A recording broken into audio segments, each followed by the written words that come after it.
నేను చదివించట్లేదు, వాక్యం మీద చెప్పాను. హల్లెలూయా. గ్రహించండి, మనం చేసే భక్తి లోతైనదిగా లేకుంటే మనం ఎప్పుడు దెబ్బలు తింటూనే ఉంటాం. మామూలుగా దెబ్బలు ఉండవు. ఎంత ప్రార్థన చేసినా దేవుడు కొన్నిటికి విడుదల ఇస్తాడు, కొన్నిటికి విడుదల ఇవ్వడు. కొన్ని స్వస్థలైతే కొన్ని కావు. కొంత దేవుని పరిచర్య చేస్తారు, కొంతమంది కొంతగా చేయలేకపోతారు. కొంతగా దేవునితో నిత్యం ముందుకు నడవాలి అనుకుంటారు, కానీ నడవలేరు. కొంత మన వంతు మనం కష్టపడతాం, కొద్దిగా మన వంతుకు మనం కష్టపడతాం. తర్వాత మన వల్ల కాలేకపోతే చాలు ఇబ్బంది పడుతూ ఏం చేయాలా అని ఆలోచిస్తూ కూర్చుంటారు. పేతురు కూడా ఆ ధోనిలో కూర్చొని ఆలోచిస్తున్నాడు. మనం కూడా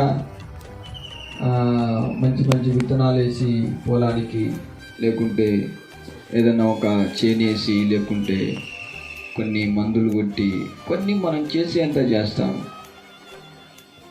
కానీ అసలైన పని ఏందో, చేయాల్సిన వర్క్ ఏందో మనకు తెలవక మనము ఆ పైపైన చేసే భక్తి, పైపైన చేసేటువంటి ఆత్మీయ యాత్రలో కొట్టుకుపోతూ ఉంటాం. యేసు ప్రభువు సుచిత్రాలు చేసేటువంటి వ్యక్తి. చిత్రాన్ని, విచిత్రాలను దాచిందే సుచిత్రమైనటువంటి కార్యం. అది ఎవరు కూడా ఊహించని పని. ఇది కాదు అన్నదాన్నే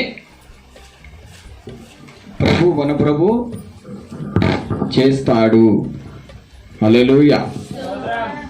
అయితే ఏవి కాదనుకుంటున్నామో అది ప్రభు చేస్తాడు. ప్రభు చేయాలి అంటే మన భక్తి ముఖ్యంగా ఎలా ఉండాలంట? లోతుగా ఉండాలి. పైపైన చేసే భక్తి అనేది దేవుని దగ్గర చెల్లదు. మీకు ఎప్పుడు చెప్తాను, నాతో పాటు చదువుకున్న స్నేహితులు 7వ తరగతి వరకు చదువుకొని, 7వ తరగతి వరకే చదువుకొని వాళ్ళు ఈ రోజున ఉద్యోగాలు చేస్తున్నారు. ఇప్పుడు 7వ తరగతి చదువుకుని ఉద్యోగాలు చేయమంటే చేయగలరా? పోనీ 10వ తరగతి అంటే అసలు ఎంత చదువుకున్నా కూడా ఉద్యోగాలు దొరకని పరిస్థితులు ఏర్పడుతున్నాయి. సో భక్తి అనేది కూడా అంతే. చాలామంది చిన్న చిన్నవి చేస్తారు, చిన్న చిన్నవి దేవుల్లో ఏదో చిన్నగా కొద్దిగా భక్తి చేస్తారు. తర్వాత వాళ్ళు ఏదో ఒక పెద్ద త్యాగం చేసినట్టుగా ఫీల్ అయిపోతారు. హల్లెలూయా. వాళ్ళు ఎంత చేశారు? ఆ భక్తి ఎంత మట్టికి అసాధ్యమైన కార్యములన్నిటినీ సుసాధ్యంగా మార్చగలదు అనే విశ్వాస జీవితాన్ని దేవుని వాక్యం పరీక్షిస్తూ ఉంటుంది. హల్లెలూయా. భక్తి అంటే మనం ఏదో పైపైన చేస్తే నడిచే భక్తి కాదు. అన్యులు చేసినట్టుగా ఏదో దాన ధర్మాలు చేసి మామూలుగా చిన్నగా 10 నిమిషాలు ప్రార్థన చేసుకొని, లేకుంటే ఏదో మనం సొంతంగా మనం ప్రయత్నాలు చేస్తూ వాళ్ళల్లో దెబ్బలు తినుకుంటూ, నిందలు అవమానాలు పొందుకుంటూ, అసలు మన కుటుంబాన్ని, మన ఆత్మీయ జీవితాన్ని నడిపించడం ఏందో తెలవనటువంటి పరిస్థితులు మనం దిక్కు లేకుండా ఇబ్బంది పడుతూ సేవకులకు చెప్తాం. దైవజనుడు ఏం చేయలేడు. ఎందుకంటే నీకు చెప్పాల్సిందంతా చెప్తాడు వాక్యం ద్వారా. అది వినవు. ఇప్పుడు మంచిగా నిద్రపోతావు, లేకుంటే ఎక్కడికో వెళ్ళిపోతావు, మనసు పెట్టి వాక్యం వినవు. దేవుడు నీకు వాక్యం ద్వారా మాట్లాడినప్పుడు ఆ మాటలు ఏం వినవు. తర్వాత మళ్ళా అందిస్తావు. మళ్ళీ దైవజనుడు కూర్చొని మళ్ళీ నేనేం చేయాలి? అందుకే కొంతమంది సామెతలు చెప్తారు, చూసావా? ఇల్లు మొత్తం కట్టేటట్టు ఒక అపాయింట్మెంట్, పెద్ద అపాయింట్మెంట్ కట్టి ఇంటికి వచ్చిండట. 10 అంతస్తులు అపాయింట్మెంట్ కట్టి ఇంటికి చస్తే కట్టింది ఏం ప్రయోజనం చెప్పండి? దాని ఇంకా సావడానికా? మరి వాక్యం కూడా అంతే. నువ్వు అంత విని మరలా దైవ సేవకుని ప్రశ్నించవలసిన అవసరం లేదు. దేవుడు ఏమంటున్నాడంటే నీ భక్తి లోతైనదిగా ఉండాలి. అది కూడా నీ సొంతంగా నువ్వేదో ఫాస్టింగ్ ఉంటానని అది చెత్త కాదు. ప్రభు ఏం చెప్తే ఫాస్టింగ్ ఉండమంటాడు. ఇప్పుడు ఈ శ్రమల దినాలు వచ్చినాయని ఇప్పుడు స్టార్ట్ చేస్తున్నారు భక్తులు చాలా మంది, 40 days ఫాస్టింగ్ అని. హల్లెలూయా.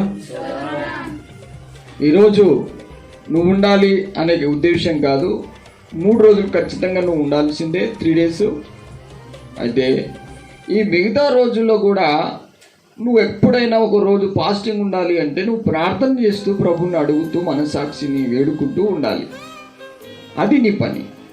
దేవుడు ఏమైనా సడన్గా నువ్వు వారం రోజులు ఒక 2 రోజులు ఫాస్టింగ్ ఉండు అంటే టక్కున ఉండాల్సిందే. ఇది 30 రోజులు 40 రోజులు 50 రోజులు అనేది అవసరం లేదు నీకు.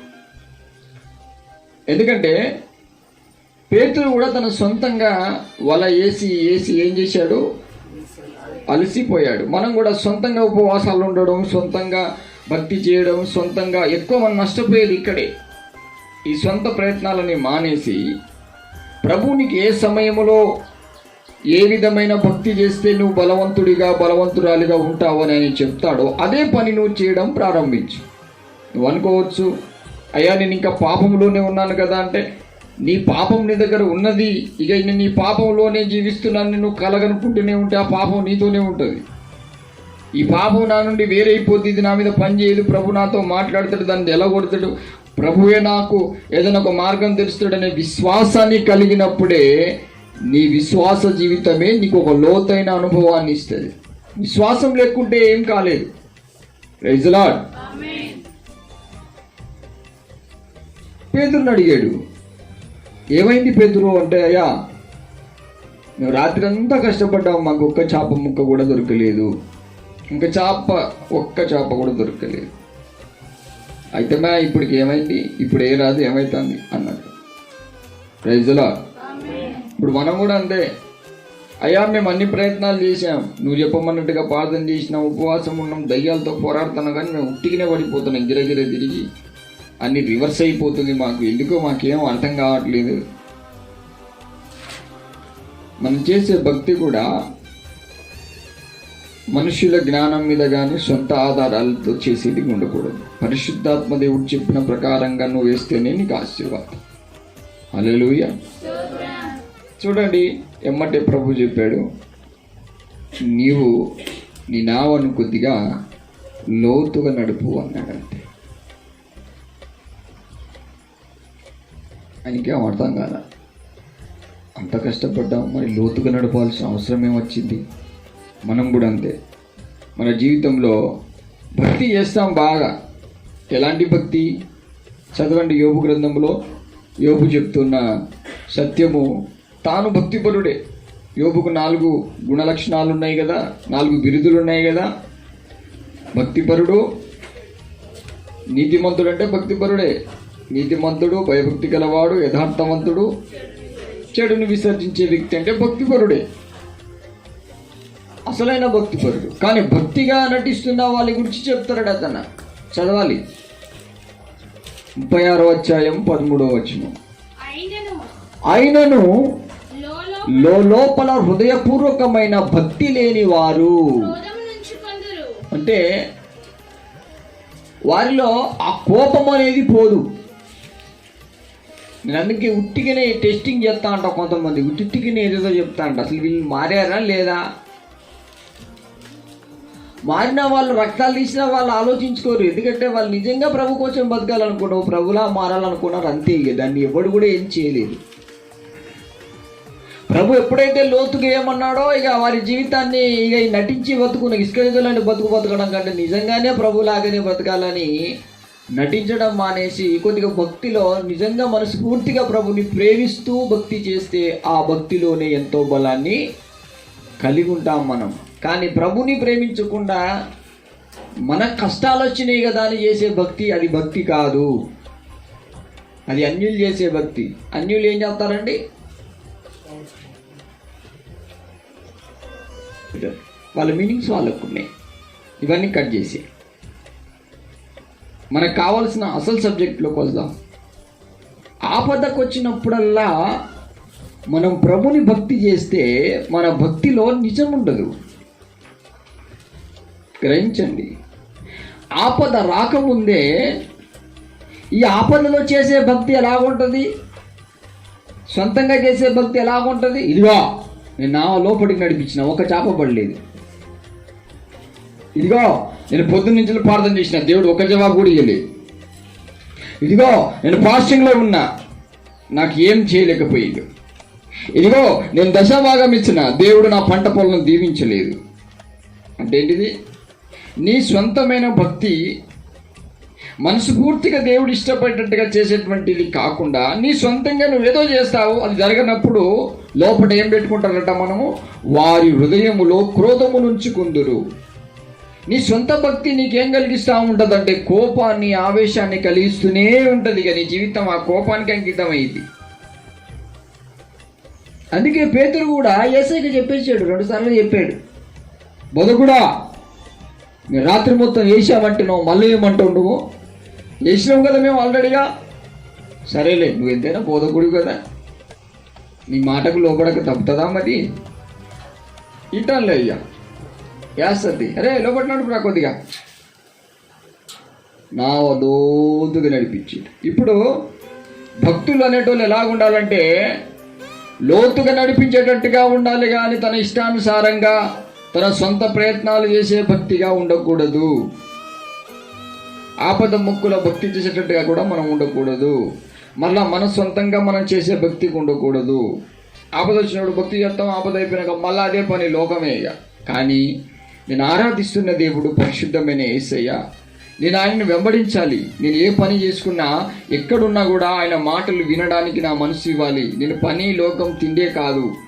ఆయన ఎలాగుంటే నా కుటుంబాన్ని అభివృద్ధి చేస్తాడు, నన్ను ఎలా అభివృద్ధి చేస్తాడో నా జీవితాన్ని ఆయనకి సమర్పిస్తాననే సత్యాన్ని నువ్వు కలిగి జీవించినప్పుడే నిజమైన భక్తి నీలో ఏర్పడుతుంది. Praise the Lord. దాన్ని నేను ఎన్ని హింసలు, ఎన్ని బాధలు వచ్చినా కూడా నేను ఎవరి వైపు చూడవు.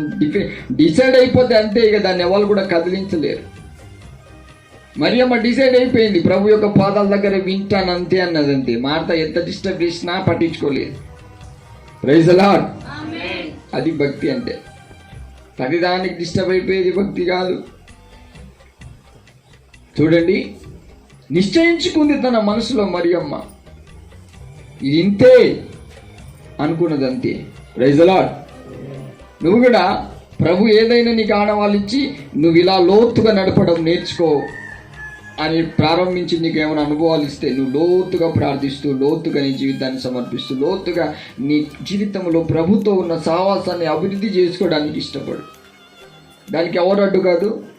ఒకరి ప్రమేయాన్ని నువ్వు లోపల ఇవ్వకు. దేవుని భక్తి విషయంలో ఎవరైనా కావచ్చు, అన్నైనా, అక్కైనా, తమ్ముడైనా, చెల్లి. ఎందుకంటే బాధపడేది మనమే, రేపు పరలోకంలో ఇచ్చే బహుమానాన్ని పొందుకునేది మనమే. మనది ఇంకొకరికి ఏడు, ఇంకొకరు తీసుకొచ్చి మనకి ఏడు. తాను పడిన కష్టము కొలది దేవుడు వారికి జీతమును ఇస్తాడు. కాబట్టి నువ్వు కష్టపడ్డం నేర్చుకో దేవుని విషయంలో. లోకంలో ఎన్నో కష్టాలు పడి ఏం రానప్పుడు దేవుని దగ్గర ఏడవడం కంటే ఉన్న దాంట్లో కష్టపడ్డం నేర్చుకో. అదే ప్రభు వాక్యం చెప్తున్నది చూడండి. లోపల హృదయపూర్వకమైన భక్తి లేని వాళ్ళు ఏది చెప్పినా వాళ్ళ మనసులో ఎప్పుడు కోపమే ఉంటుంది. ఇక కారణాలు వెతుకుతూ ఉంటారు, తప్పులు వెతుకుతూ ఉంటారు. కానీ నిజమైన భక్తికి నువ్వు అనవసరంగా చెప్పినా, అకారణంగా చెప్పినా, నువ్వు ఏది చేసినా కూడా వాళ్ళ గురి ఒకటే ఉంటుంది. నా ప్రాణాత్మ శరీరం అంకితం నీకే ప్రభు, అంకితం. ఎప్పుడైతే వారి మనసులో ప్రభు నాకు కావాలి, ఇప్పుడు ఓ అబ్బాయి కావాలంటే అమ్మాయి ఎన్ని నటిస్తే తెలుసా? చర్చికి వచ్చి కూడా నటించింది నటికి. ఆ నటికుడు మందిరానికి వచ్చి కూడా నటిస్తాడు. అదే ప్రభు కోసం, నా ప్రభు కావాలనేటువంటి ఒక మంచి తీర్మానం తీసుకొని నా యేసయ్య కోసం నేను చేస్తాను వాళ్ళు కనుక వేశారనుకో, కొంతమంది అలాగే ఉంటారు. నువ్వు కూడా భక్తుడివైనా భక్తురాలివైనా ప్రభు కావాలనుకుంటే ఏదైనా చేస్తావు. కానీ నువ్వు ఏదైతే లోపల ప్రభు కావాలి అని అనుకోకుండా ఏదో ఆశించి నువ్వు భక్తి చేస్తే నువ్వు చేసే భక్తి అంతా మురికి పేలికల వలె ఉంటుంది ప్రభు దృష్టికి. హల్లెలూయా. మురికి పేలిక వలె ఉంటుంది. ఇజ్రాయేలు ప్రజలకు దేవుడు ఎవరో తెలియదు. ఐగుప్తును దాటించి ఎర్ర సముద్రమును చీల్చిన దేవుడు ఎవరో తెలియదు. తెలుసుకునే అన్వేషణలో తొందరపడి ఒక దూడను తయారు చేసుకుని ఇతనే దేవుడు అన్నట్టుగా ఇజ్రాయేలు ప్రజలు మారిపోయారు. మనం కూడా అంతే. మన ప్రభువు శాపాన్ని దీవెనగా మార్చగల పరిశుద్ధుడు ఆయన. మన కుటుంబంలో శాపమున్నా, మన పంట పొలాల్లో శాపమున్నా, మన పిల్లల్లో ఉన్న శాపమున్నా ఆయన తీస్తాడు. ఆయన తీయాలి అంటే నీ ఆత్మీయ జీవితాన్ని ప్రభు దగ్గర పెట్టుకొని నీవు భక్తిలో నుండి తొలగిపోకుండా హృదయపూర్వకంగా దేవుని ప్రేమిస్తూ భక్తిలో ప్రయాణిస్తూ ముందుకు సాగు. అప్పుడే నీ విలువలేని నీ బ్రతుకుకు, విలువలేని నీ కుటుంబానికి ఆయన నిజమైన విలువని ఇస్తాడు. ఆయన ఇవ్వకుంటే నీకు విలువ రాదు. ఆయన ఇవ్వకుంటే నీకు ఆరోగ్యం లేదు. ఆయన లేకుంటే నీ జీవితానికి ఆశీర్వాదమే లేదు. అందుకే చాలామంది నటిస్తూ బతుకుతారు దేవునిలో. నటించే బతుకులు కంటే నిజంగా బతుకటోడే కావాలి దేవుని. Praise the Lord. ఏమంటున్నాడు చూడండి, క్రోధము నుంచుకుందరు. పొరపాటున వాళ్ళకి వాస్తవాన్ని చెప్పామనుకో, నువ్వు చేసే తప్పు ఇలా చేయకు, అలాంటి తీర్మానాలు తీసుకోక అని చెప్పామనుకోండి, వాళ్ళకి ఏమొచ్చింది? వచ్చిద్దరు రాదా? బాబు నువ్వు మంచిగా ఉండరానైనా ఇలా చేసేది కరెక్ట్ కాదురా అంటే వాడు భక్తుడే, కానీ మనసు పెట్టి ప్రభులో ఎదిగిన వాడు కాదు. కాబట్టి వాడికి ఒక మాట చెప్తే కోపం వచ్చింది. ఎందుకంటే వాడు మనసు పూర్తిగా దేవుణ్ణి సేవించేవాడు కాదు. ఈ ప్రతిదానికి కోప్పడే ప్రతి వ్యక్తి నటించే వాళ్ళే కానీ నిజంగా ప్రేమించే వాడిని నువ్వు ఎన్ని బాధలు పెట్టినా బాధల వైపు చూడనే చూడడు. వాళ్ళు సత్యములో సంపూర్ణులై వెళ్ళిపోతారంతే. హల్లెలూయా. అందుకే అన్నాడు చూడండి, ఆ క్రోధము నుంచుకుందురు, ఆయన వారిని బంధించినప్పుడు. అంటే దేవుడు కూడా కొన్నిసార్లు నీకు బంధించి పెడతాడంట. రోగానికో శాపానికో బాధలకు అప్పగించినప్పుడు నువ్వు కనీసం ఈ బాధలో ఉన్నాను, ఇప్పుడైనా నా దేవుని దగ్గర మొరపెడతానని చూస్తాడట దేవుడు. కానీ అప్పుడు కూడా వీళ్ళు మొరపెట్టరంట. అంటే ఎంత కఠినంగా బ్రతుకుతారో చూడండి నటించే భక్తులు. జీవితాలు నాశనం అయిపోతున్నా, మన ద్వారా మన కుటుంబాలు పాడైపోతున్నా, మనకు కొన్ని సమస్యలు కొన్ని ఆటంకాలు వస్తున్నప్పుడు కూడా యోదేవా ఇది ఎందుకు వచ్చింది అని మొరపెట్టే గుణము ఉండదు. ఎగ్జాంపుల్ మనం యోనాను గుర్తుకు చేస్తాం. యోనా నినివే పట్టడానికి వెళ్ళమంటే తార్షీషుకి వెళ్ళాడు. దేవుడు బంధించాడు. దేన్ని? ఓడను, నావను ఓడ ఒకటేనా? ఆయన ఎక్కింది ఏంటిది?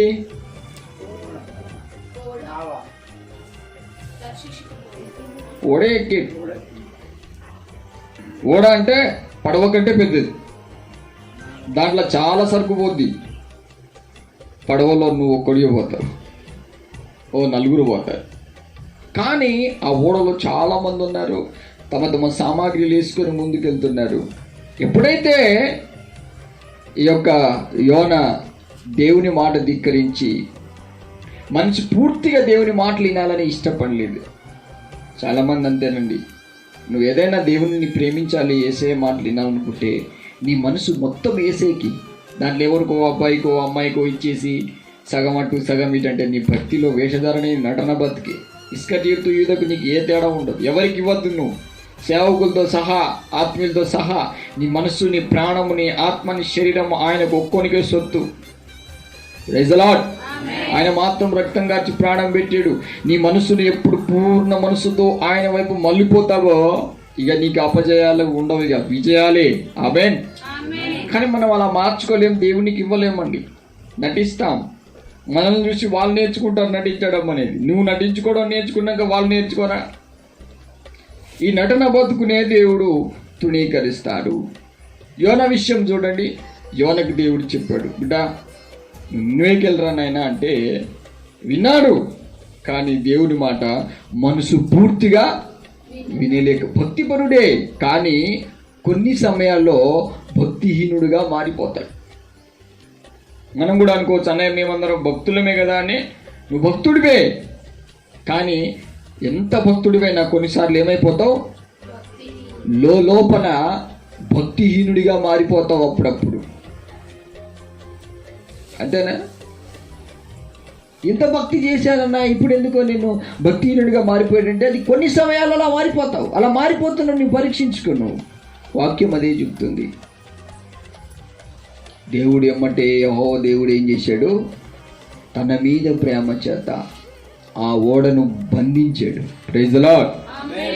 బంధిస్తే ఎక్కడేసాడు దేవుడు? సముద్రం అగాధంలో పడేసాడు, ఒంటరి వాడిగా చేశాడు. కొన్నిసార్లు కొన్ని సమస్యలు, కొన్ని శోధనలు నీ దగ్గర బంధించినట్టుగా నీ మీద ఊరిలా పడతాయి కావచ్చు. ఎందుకు వస్తాయి తెలుసా? నువ్వు మనస్ఫూర్తిగా ప్రభువుని ప్రేమించు. కొద్దిగా యేసయ్య అయితే కొంత నీ కొడుకు, కొంత యేసయ్య అయితే కొంత దైవజనుడు, కొంత దైవజనుడు అయితే కొంత నీ బిడ్డ, కొంత బిడ్డ అయితే కొంత మనోడైతే కొంత వాడు, కొంత వీడైతే ఇదే నీకు చాలా నష్టాన్ని కలిగించే. దేవుడు ప్రేమించొద్దనిలే కానీ దేవుని ప్రేమించే విషయంలో, దేవుని ఎదిగే విషయంలో నీ మనసు పూర్తిగా ఆయన ఉండాలి. Praise the Lord. మిగతా వారికి కొంత నువ్వు ప్రేమించినా తప్పు లేదు, కానీ ఫుల్ అనేది ఉంటే ఆయనకు మాత్రమే ఉండాలి. మొన్నటి రోజున కూడా చెప్పా నేను, స్త్రీల బలహీనతలు ఎలాగుంటాయి అనేది. పూర్ణ మనస్సుతో పూర్ణ హృదయముతో దేవుణ్ణి ప్రేమించలేరు అని. హల్లెలూయా. ఈ మనస్సు ఎవరి వరకో, కుక్కలు, గద్దలు, గజ్జి కుక్కలు కూడా ఎత్తుకోబోతాయి. ఆడపిల్లల మనసులు గజ్జి కుక్కలకే అంకితం, దేవుని కాదు అది. ఎవడు చూసి గోక్కుంటాడో వాళ్ళకే ఇచ్చేస్తారు. గోక్కినావు కదా, ఇక తీసుకోపోనా మనసు. గోక్కులోనికి ఇస్తాడు కానీ నీ కొరకు నిలువెల్ల రక్తం కార్చి నీ గాయాల పాలు చేసుకున్న ఆత్మ పరిశుద్ధునికి ఇవ్వడం అంటే వీరి వల్ల ఆయన ఎప్పుడో ఆ హృదయాన్ని, మనస్సును పవిత్రపరిచి నీవు నా కుమార్తెవు, నా కుమారుడివని, నీవు నా సొత్తువని ఆయన ముద్ర చేసుకుంటాడు. Praise the Lord. కానీ మన మనస్సుని పెడదారిలో పట్టిస్తాడు దుష్టుడు. ఎక్కడో కొద్దిగా సంధిస్తాం మనం. హల్లెలూయా. కొంతమంది లోపలే ఉంటాయి భక్తి, లోపలే ఏదేదో ఆలోచిస్తూ ఉంటారు, ఏదేదో ఊహించుకుంటూ ఉంటారు, ఏదేదో కలగంటూ ఉంటారు, ఏదో ధ్యానంలో ఉంటారు. వాళ్ళ ధ్యానం అంతా వ్యతిరేకంగా ఉంటుంది దేవునికి.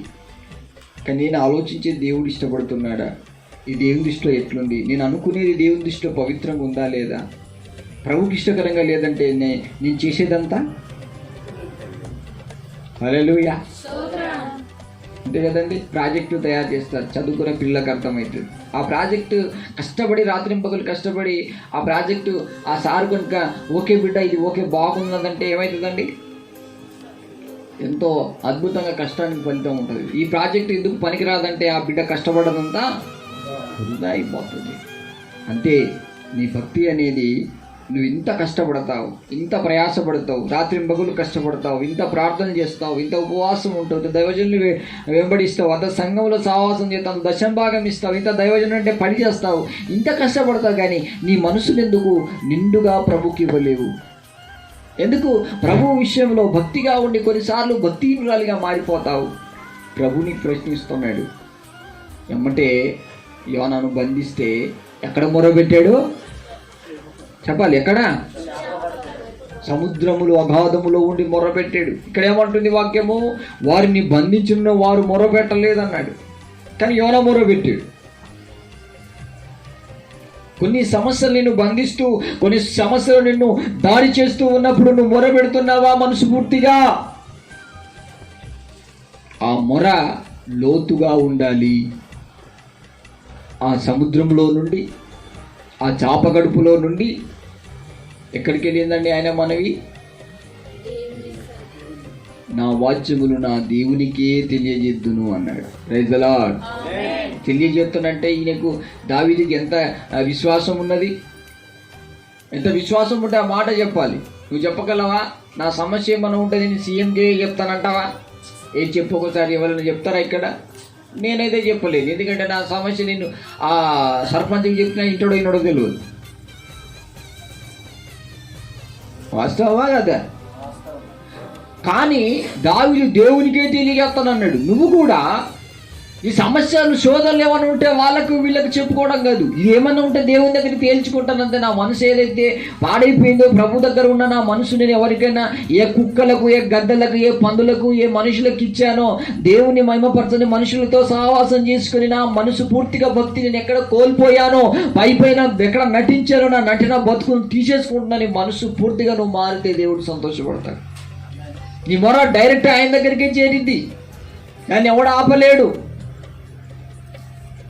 అయినా మొరబెట్టరట, వాళ్ళని భక్తిహీనులు అంటారు. అక్కడ మొరబెట్టాడా?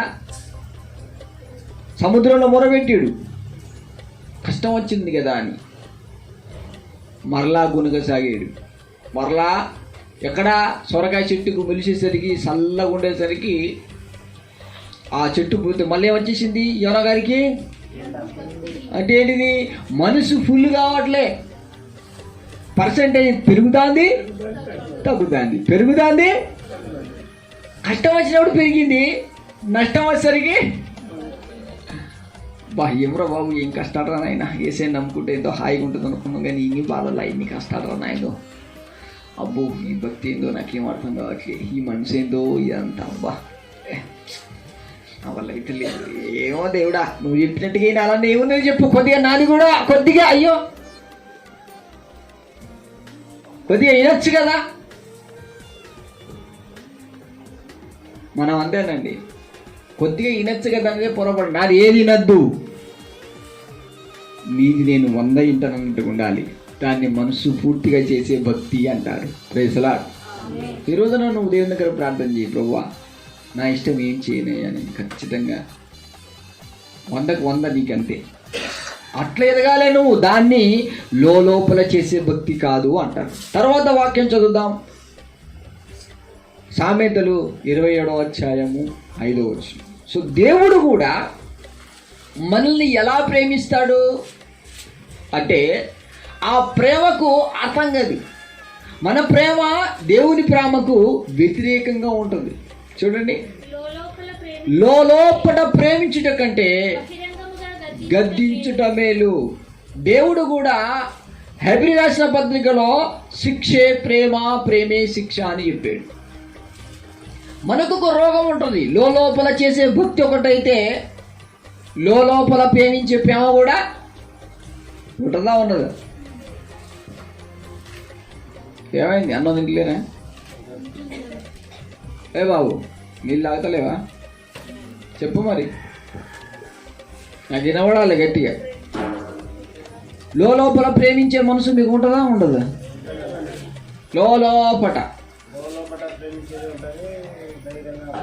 లోపల చేసే భక్తి గురించి విన్నావు కదా.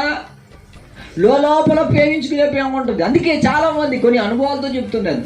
కొంతమంది పిల్లలు మాట వినరండి, వాళ్ళని తీసుకొచ్చి నాన్న దగ్గర పెడతారు. అన్నయ్య వీళ్ళకు ఖండించు, గద్దించు, అది చేయి, ఇది చేయంటే వాళ్ళని మెత్తగా అంతది.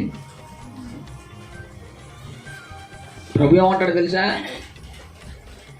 వీళ్ళు తప్పు చేస్తే ఖండించరు, గద్దించరు, లోపల ప్రేమిస్తారు. ఇప్పుడు నువ్వు కొడితే నీకు వాళ్ళు శత్రువులా చూస్తారు, దైవజనుడు ఇలా కొట్టాడని, కానీ వీళ్ళు దొంగలు బిడ్డ అంటాడు దేవుడు. ఇప్పుడు ఏం చేశారు తల్లిదండ్రులు? నన్ను దొంగని చేశారు. ఎట్లా దొంగనైనా ఇప్పుడు నేను? వాళ్ళేమో లోపల ప్రేమించుకుంటారు, నాకేమో బయట దండిస్తారు. నిజమా కదా? వాక్యమే దానికి సమాధానం. నాకేమో లోపల ప్రేమించేది ఉండదు. యేసుడే పైన వేసిన తర్వాత ప్రేమిస్తారు, అది నాకు అలవాటు. ఆ ప్రేమ వాళ్ళకి అర్థం కాదు. అమ్మా నానా నువ్వు ఎదనిచ్చినా నువ్వు లోపల నీ ప్రేమ నాకు తెలుసులే. నువ్వు ఎంత ఫోన్ ఎత్తకపోయినా ఒకసారి ఎత్తావు, రెండోసారి, మూడోసారికి ఎత్తావు, వాళ్ళకి తెలుసులే అని వాళ్ళు ఉట్టిగా ఫోన్ చేస్తా ఉంటారు. ఇక ఒకసారి, రెండోసారి, మూడోసారి అంటే నీ మనసు వాళ్ళకి అర్థమైంది, కానీ యేసయ్య మనసు దేవునికి అర్థం, నీ మనసు యేసయ్యకి అర్థం కావట్లే. యేసయ్య మనసు నీకు అర్థం కావట్లే. మనం ఆయన మనసును అర్థం చేసుకోవాలి, గ్రహించండి. దేవుడు కూడా మనల్ని ఎప్పుడు కూడా మనం ఎలాగనుకుంటామంటే, మనం ప్రేమించినట్టే ప్రేమించాలని కలగంటాం, మాయ కళలు. అవునా కదా? ఎలాంటి కలగంటాం? ఇప్పుడు నన్ను కూడా అన్నా, నువ్వు లోపల ప్రేమించరాదే, పైన అన్ని తప్పులని క్షమించేసేయి, లోపల ప్రేమించుకుంటా పో, నేను ఈ తప్పులకి ఏం చెప్పకు అంటావు నువ్వు. అవునా కదా? నాకు అలాంటి బుద్ధి ఉండదు. లోపల ప్రేమించడం తక్కువ, పైన గద్దించడమే ఎక్కువ ఉంటుంది. అది ఇప్పుడు కొద్దిగా స్టార్ట్ చేస్తాను కొంతమందికి. ఇది నేను కరెక్ట్ ఖండిస్తే మా విజయశిష్యులు పాడినట్టు పారిపోతాను. అంతే, అంత డేంజర్ కూడా. కారణం తెలుసా? ఎంత గద్దింపు ఉంటుందో అంతగా దేవుని ప్రేమ పెరిగింది. Praise Lord. చూడండి, దేవుడు గద్దించిన మనుష్యుడు ధన్యుడండి. దేవుని చేత గద్దింపులు పొందుకోవాలి. దేవుని ద్వారా లోపలను ప్రేమించుకుంటూ ఉండు ప్రభు అని అడగద్దు. నువ్వు లోపల ప్రేమించడం కంట నన్ను ఖండించు. అందుకే దావీదు కూడా ఎన్నోసార్లు ప్రార్థించాడు. ఫస్ట్ దేవుని ప్రేమను పొందుకున్నాడు, కానీ ఆ ప్రేమ ద్వారా తాను దేవుని ఎదుగుతూ లోపంలో పడిపోయాడు. దేవుని ప్రేమ పడేయలేదు, కానీ ఆ ప్రేమను అలుసుదొప్పేసి తాను నాకు దేవుడు తోడుకున్నాడు కదా అని సాహసించి పాపంలో పడిపోయాడు. ఎప్పుడైతే నాతాను ప్రవక్త ద్వారా గద్దింపులు స్టార్ట్ అయినాయో, అయ్యగారు ప్రార్థన చేస్తాడు. ఇక ఏమని చేస్తాడు తెలుసా? రేపుడు దినము నీ దృష్టిలో ఎట్లుందో నాయన నాకు తెలియదు తండ్రి. ఏసయ్యాయో దేవా నీ కాలు మొక్తా, రేపు నేను పరిశుద్ధంగా ఉంటానో లేదో, ఇప్పుడు నన్ను గద్దించి చంపేయి నాయన, రేపటి దయ్యాన్ని ఇయాలి ఎలా కొట్టు దేవుడా అని ప్రార్థన చేశాడు. ఆయన శిక్షలు ఒకదానిగా ఒకటి వస్తూ ఉంటే ఆయనకు భయం వేసింది. వామో, దేవుడు ప్రేమించడమే కాదు ఘోరంగా శిక్షిస్తాడు ఆయన. ఇక నాకు అర్థమైంది ఏంటంటే శిక్షే ప్రేమ. హల్లెలూయా, శిక్షే ప్రేమ. ఈ దొంగ భక్తులు, అసలు దొంగ భక్తులు ఎలా చెప్తానంటే, ఎవరైతే గద్దిస్తారో వాళ్ళు నన్ను ప్రేమించారనుకో, వాళ్ళు ఒరిజినల్ భక్తులు. గద్దింపు చేస్తా అంటే వాళ్ళు ప్రేమించలేకపోతున్నాడు. వాళ్ళంత దొంగలు ఎవడు ఉంటారండి. ఇక అందుకే నేను కొంతమందికి విలువీయను. వాళ్ళు ఏమనుకుంటారు తెలుసా? నన్ను చూసి నేను లోపల ప్రేమిస్తా ఉంటే నన్ను కూడా లోపల ప్రేమించవచ్చు కదా, ఈ ప్రేమ అంతా ఫుల్గా నిండిపోవాలి కదా అనుకుంటారు విశ్వాసులు. కొంతమంది భక్తులు లాగా ఉంటారండి.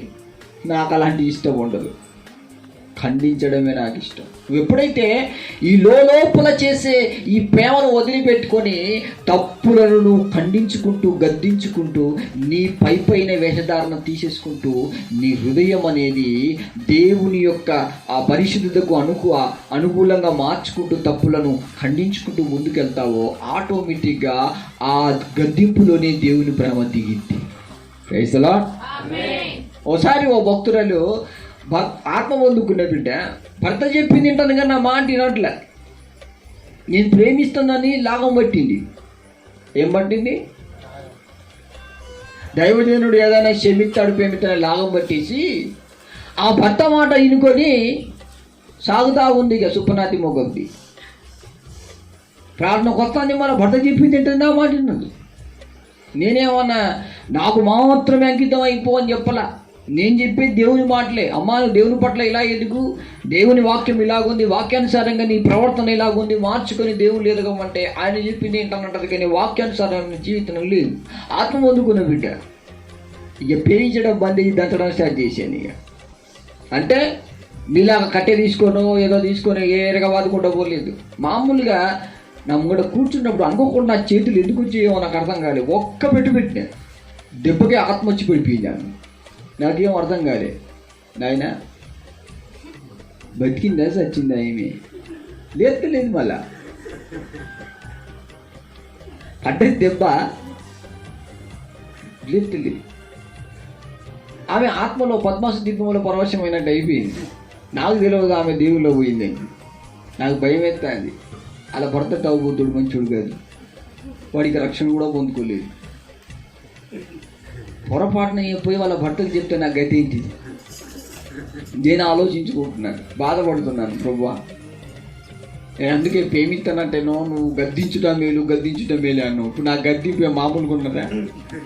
యేసుడు కూడా ఎత్తి ఆమె గిర్రెని తిరిగి కింద పడిపోయా ఎట్లా అని ఆలోచిస్తున్నాను. ఒక 10 నిమిషాలే ఆడ పడిపోయింది, తిరిగి లేచింది అని చాలా థ్యాంక్స్ అనే అన్నది. థ్యాంక్స్ వందనాలు అనే అన్నది అనుకుంటా. నేను గోక్కుంటా, ఏడిదిగా వందనాలు అంటున్నావు నువ్వు. లోపల భయం ఉన్నది నాకు, పొరపాటున ఇంట్లో చెప్తే ఎడ గొడవ ఇద్దు అని. కానీ పైపోయి ఇంకా వందనాలు చెప్తాను అని అంటాను, కానీ లోపల ఇంకోసారి పని చేయకని అక్కడ చదువుకొని ఒకటే పడిపోదు. అడగలే, ప్రార్థన చేసేసి భయం ఏం మాట్లాడలేక నాకు భయం వేసి వెళ్ళిపోయాను. మరుసటి 3 రోజుల తర్వాత ఆమె నాకు కలిసి మరలా నా దగ్గర కూర్చొని మొన్నొక ఈ శంప వాయించావు కదా, ఈసారి ఈ శంప వాయిస్తావా అన్నది. అంటే నేను ఎట్లా కనిపిస్తున్నా నీకు, తన్నటోళ్ళు లెక్క కనిపిస్తున్నానా అంటే, కాదు నువ్వు తంత కూడా దేవుని ఆత్మ దిగొత్తాను అన్నాడు. ఆత్మ దిగి వచ్చిందా? ఎట్లా వచ్చింది నీకంటే, నువ్వు కొడితే యేసయ్య చల్లగా నింపి నా ఆత్మను తీసుకెళ్ళి నా గద్దింపే నీకు శ్రేయస్కరము, నువ్వు ఇన్ని రోజులు తాగుబోతుని చేతిలో తనలపడ్డావు, ఈరోజు నేనే నేను గద్దించాను, నా ద్వారా నువ్వు శిక్షింపబడ్డావు అని చెప్పి దేవుడు కొన్ని విషయాలు చూపించడట. ఆమె తర్వాత నాకు చెప్తుంది, వాము అంటే కొట్టడం కూడా ప్రమాదం, ఏకరించి కొట్టడం అనుకుంటాను. దేవుడు గద్దించైనా, దేవుని కోపమైనా, దేవుని శిక్ష అయినా మంచిగానే ఉంటుంది. కానీ ఎందుకు ఆయన గద్దిస్తాడు, ఎందుకు అట్లా కొడతాడు, ఎందుకు ఆయన శిక్షిస్తాడంటే దాంట్లో మనం గ్రహించుకోవాల్సింది ఏంటంటే, నీ మనసును నువ్వు అతలాకుతలం చేసుకుంటావు, కరెక్ట్ దేవునిలో సంపూర్ణంగా చేసుకొని ముందుకు సాగవు. అదే దేవుని కోపం. నీ మనసు దేవునికి ఇస్తావు, వాళ్ళ తల్లికి ఇస్తావు, అమ్మకి ఇస్తావు, అక్కకి ఇస్తావు, చెల్లెకి ఇస్తావు, ఫోన్ వస్తే ఫోన్కి ఇచ్చేస్తావు, ఎవరు మెసేజ్ పెడితే వాళ్ళకి ఇచ్చేస్తావు, కుక్కలకి ఇస్తావు, పందులకి ఇస్తావు, గాడిదలకి ఇస్తావు. ఆ మనసు ఏసేదని నువ్వు గ్రహించవా? నీ మనసు అతికిపోయి నీ బతుకు నీచాతి నీచంగా మారిపోయి ఏ దిక్కు దశ లేకుండా హీనమైన బతుకుతున్నప్పుడు నేను చాలా తీసింది ఆయన, మాట్లాడింది ఆయన, వెలిగించింది ఆయన, నీ బతుకును సరి చేసింది ఆయన. ఆయనకి ఇవ్వాలి కదా నీ మనసును.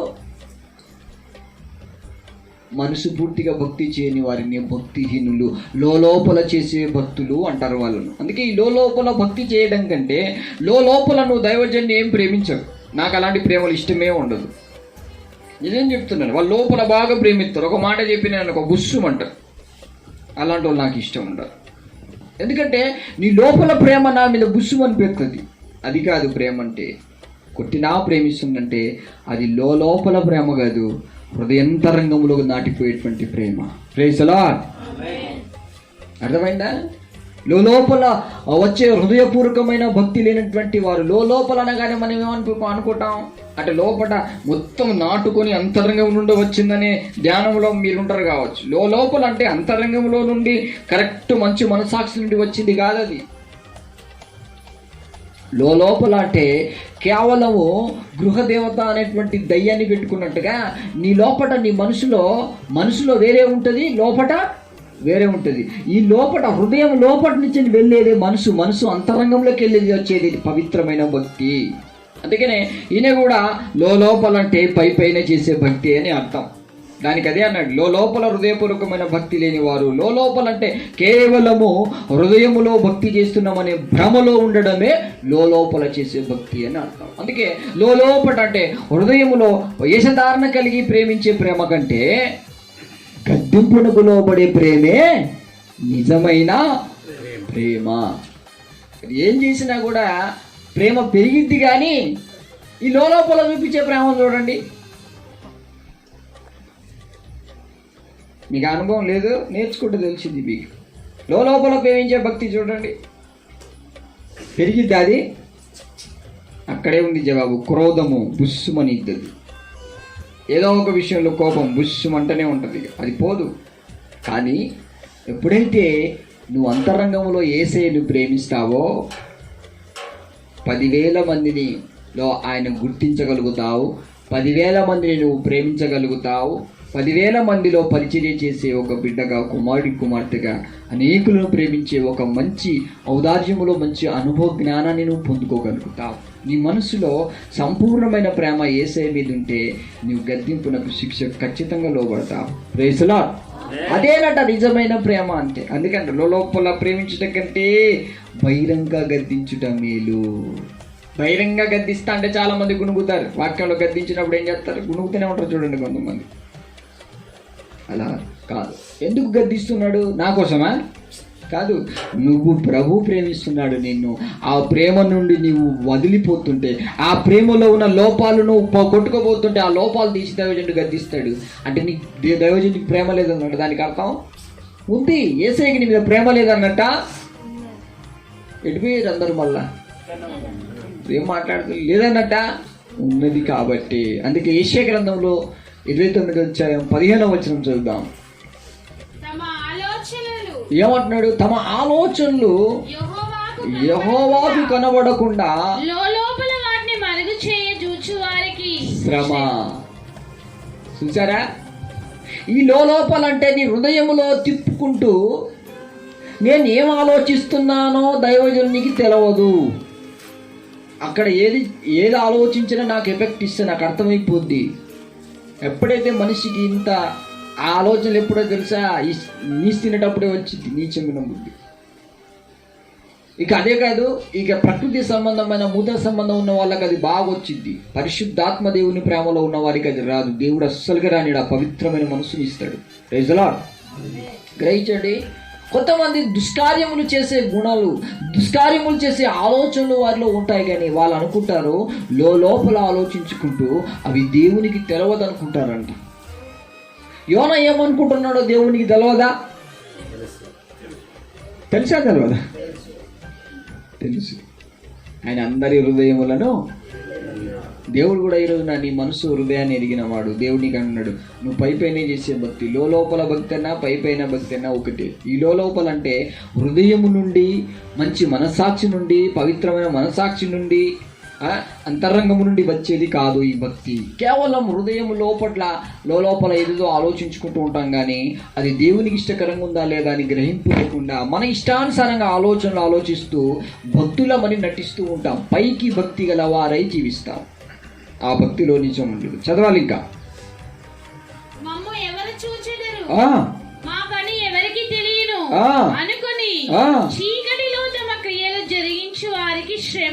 ఏమంటున్నాడు?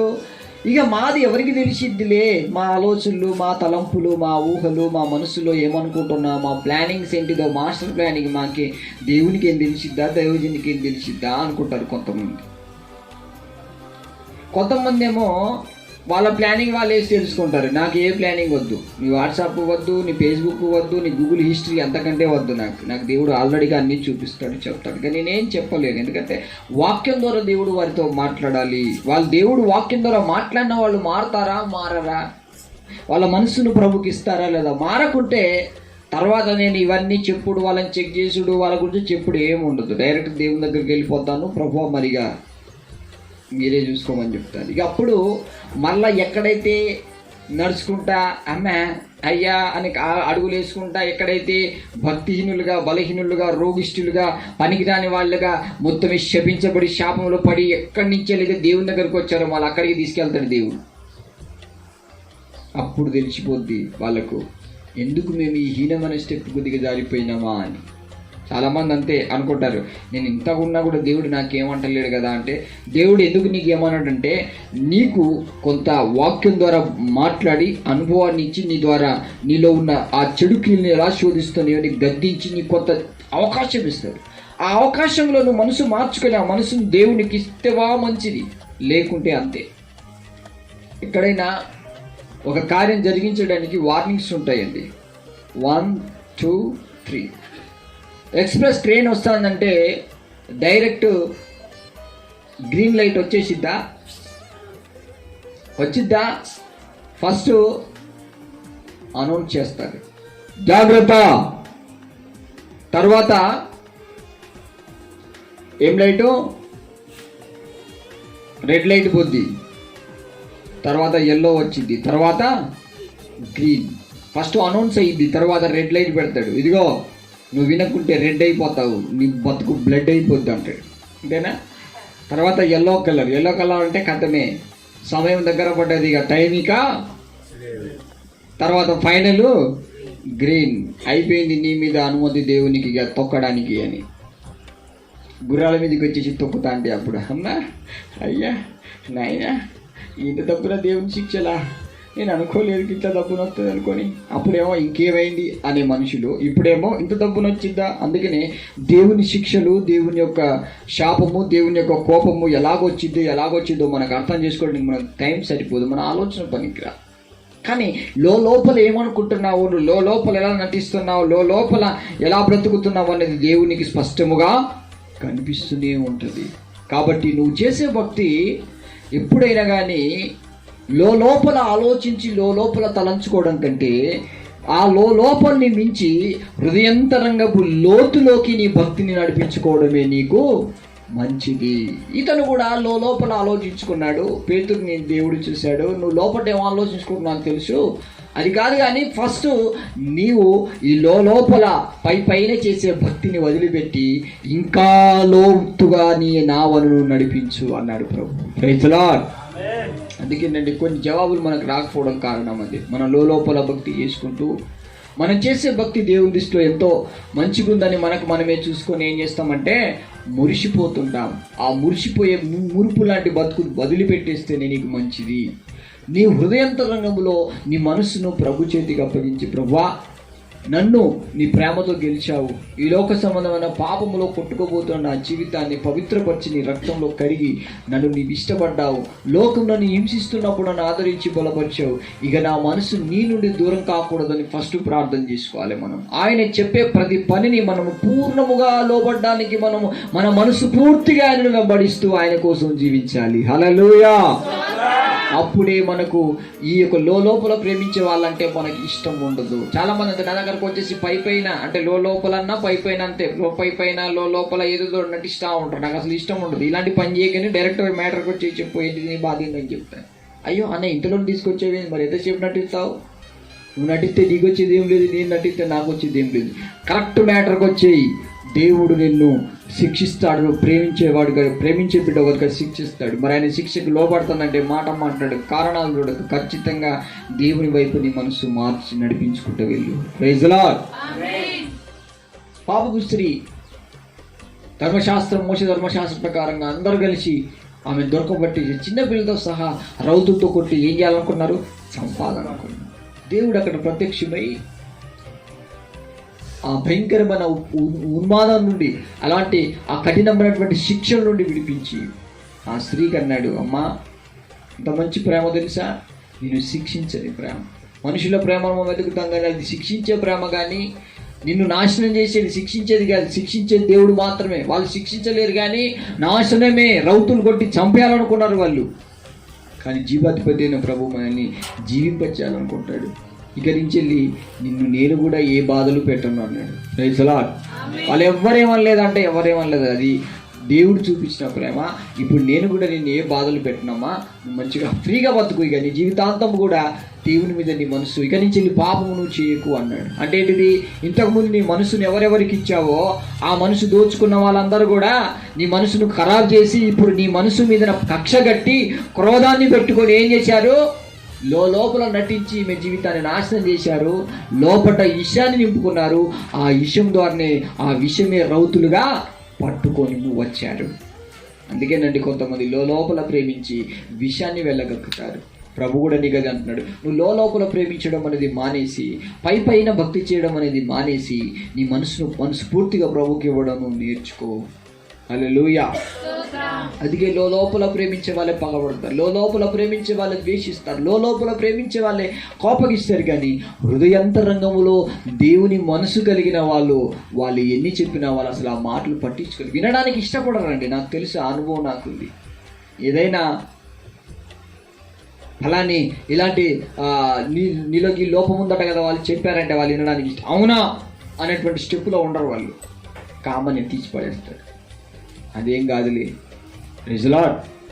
అందుకే మొన్న కూడా చెప్పాను సండే రోజు, ప్రేమ సత్యం నందు ఆనందిస్తుంది, అన్నింటినీ తాలుకుంటుంది, అన్నింటినీ ఓర్చుకుంటుంది, అన్నింటినీ భరించుకుంటుంది. కారణం ఏం తెలుసా?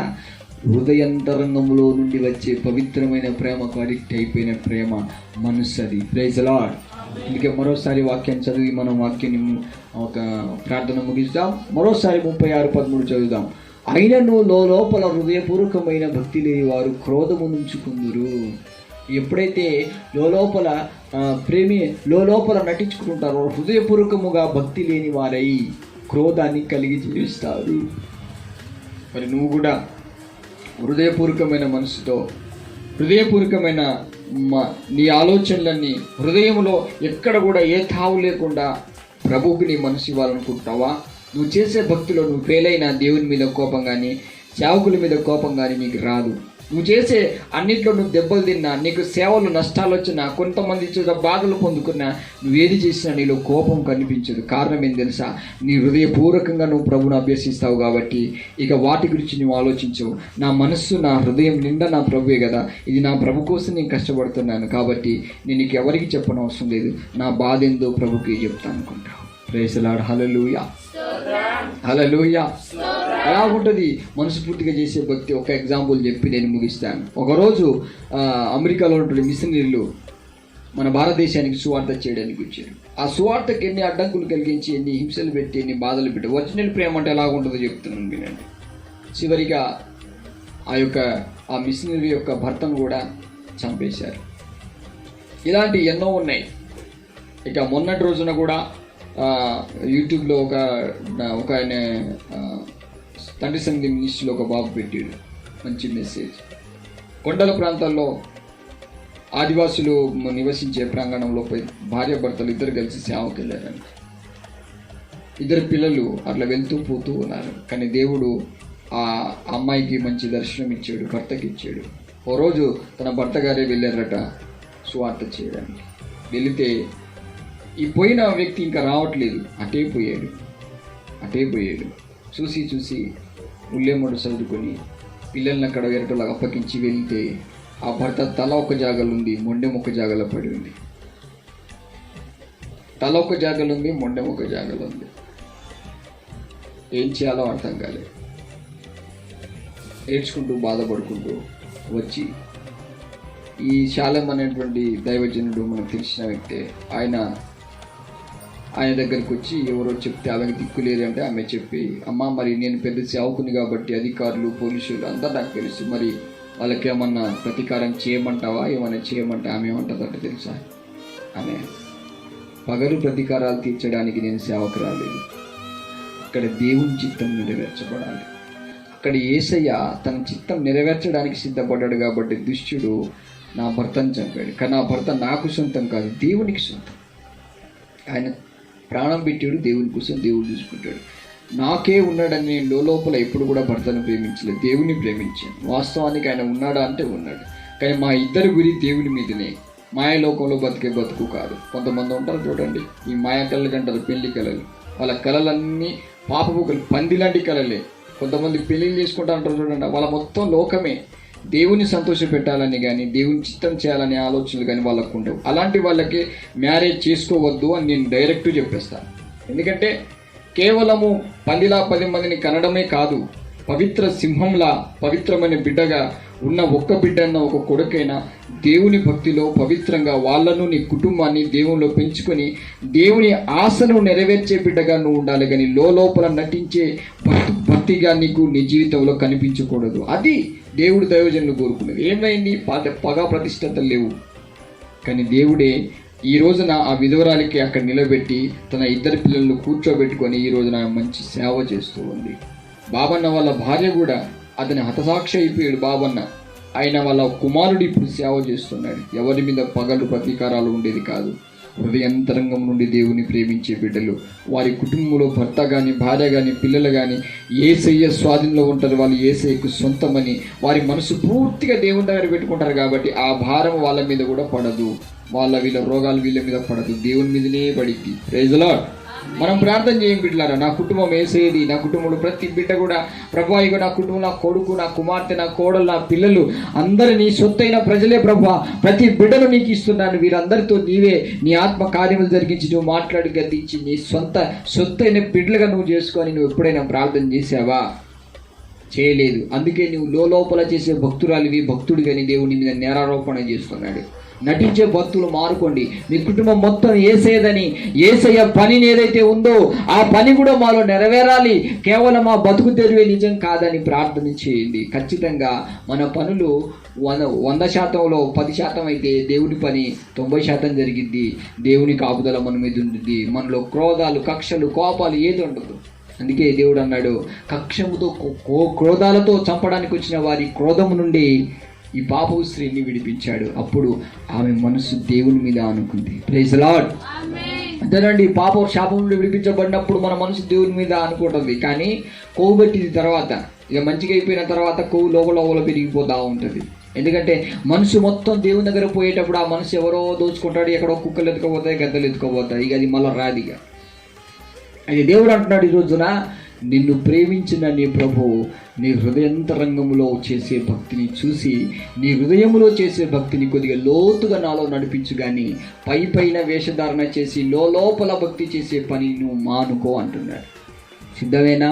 ఈ రోజున నీ మనసు మార్చుకొని, ప్రభువా వేషధారణ గల భక్తిని చేయనయ్యా. నా కుటుంబము ఇంతవరకు నిన్ను ప్రతిష్ఠించలే కావచ్చు, ఇక అది ఏదైనా కావచ్చు, నా కుటుంబము, నా సంఘంలో ఉన్న ప్రతి బిడ్డలు నీ ప్రజలు నీవే పరిశుద్ధపరిచి నీకు ఇష్టమైన వారిగా తయారు చేయమని నీకు అప్పగిస్తానని నీ హృదయపూర్వకమైన మనసుతో దేవునికి నీ కుటుంబాన్ని, నీ జీవితాన్ని సమర్పణ చేసి ప్రార్థన చేయి. దేవుడి వాక్యం దీవించునుగాక. నీ కృపా బాహుల్యమే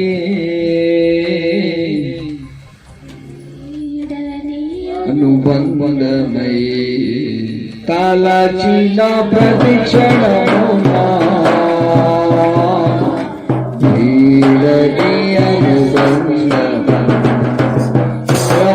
కానుకలి నీ కృపా బాహుల్యమే వీడని బంధమై తలచిన ప్రతిక్షణమునా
ప్రభు నిన్ను ప్రేమించి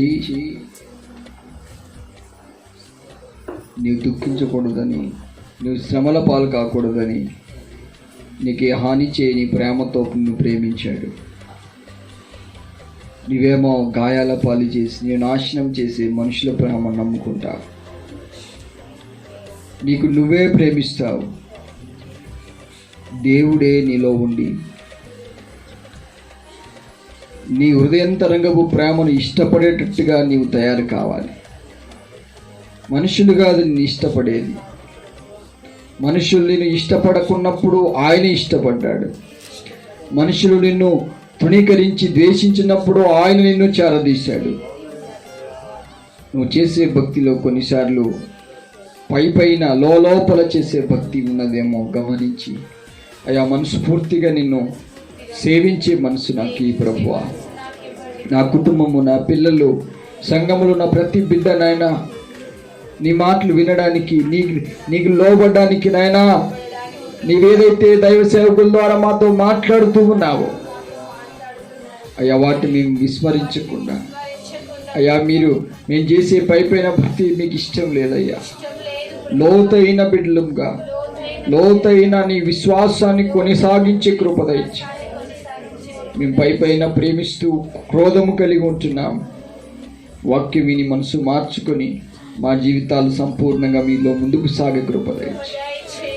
మా కుటుంబం, మా ఆత్మీయ జీవితం ఎదగకపోవడం కారణం మాట ప్రకారంగా జీవించకుండా వాకి ఇష్టం వచ్చినట్టుగా ప్రవర్తించడం. మా మనసులో నిన్ను మనస్ఫూర్తిగా ప్రేమించకుండా మనుషులలో ప్రేమను మా సొంతంగా ప్రేమ కలిగి జీవించడమే తప్పు. అయ్యా దయతో నీ లోపల ప్రేమించడం మానుకుని కృప దయచేయి. నిజంగా నీ గద్దింపునకు లోబడి ఇతరులు తప్పిపోతే గద్దించే మనసే నాకు కావాలి. బట్ అది నాలో ఉండి నీవు జరిగించాలి, నా సొంతంగా కాదు ప్రభువా.